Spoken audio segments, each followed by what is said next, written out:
गुंडा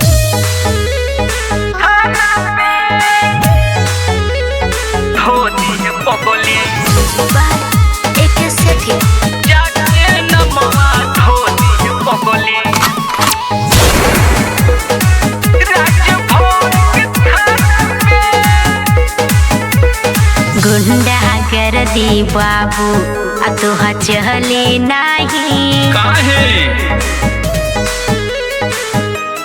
सुना गुंडा कर दी बाबू आ तोहा चहले नाही। अच्छा चाहता राजी जवा औ मिले नाही हर देव के पोरी जाके या प्यार करब हम तोहरा नाम से थाना में। हर सुन ना डर थाना ना डर पुलिस ना डर हमरा जमाना के। अरे जा जा ना डर थाना ना डर पुलिस ना डर हमरा जमाना के। अच्छा जाके नमवा धो दी है पगली राज भर के थाना पे। जाके नमवा धो दी है पगली राज भर के थाना पे। राज भर के थाना पे धो दी है पगली राज भर के थाना पे। परमानेंट तू लो भर बन जो या जो बड़का घोरन में जाके नमवा बोल दी है पगली राज भर के थाना में। अकड़ ढील हो जाइए बाबू।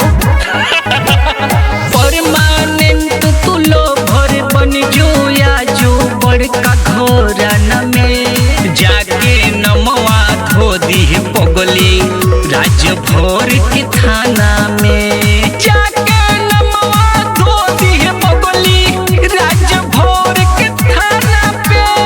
अच्छा गुंडा गर्दी करेला बाबू डरे ना तुहरा जमाना के। गुंडा गर्दी करेला बाबू डरे ना तुहरा जमाना के।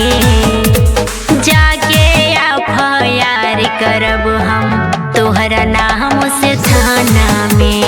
जाके एफआईआर करब हम तोहरा नाम से थाना में।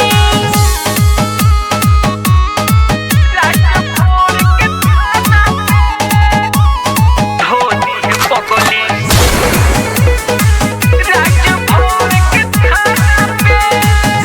अपना जिला के होई हम सरदार रे हमरा इशारा पे सब नाचे रंगबाज रे।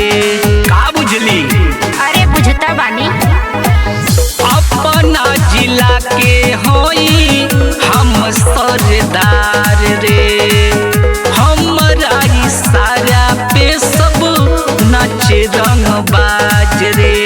ना डर थाना ना डर पुलिस ना डर हमरा जमाना के। ना डर थाना ना डर पुलिस ना डर हमरा जमाना के। अच्छा जाके नमवा धो दी है पगली राज भर के थाना पे। जाके नमवा धो दी है पगली राज भर के थाना पे।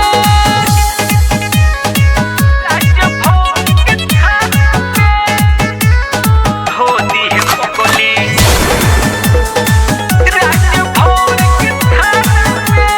गाजीपुर घर पगली चर्चा पूरे जमाना में कोहे उपेंद्र धो दिए नमवा जाके पगली थाना में।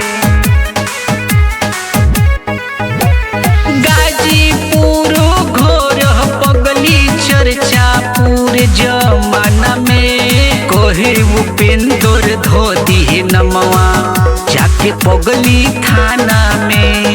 जाके नमवा धो दिए पगली राज भर के थाना पे।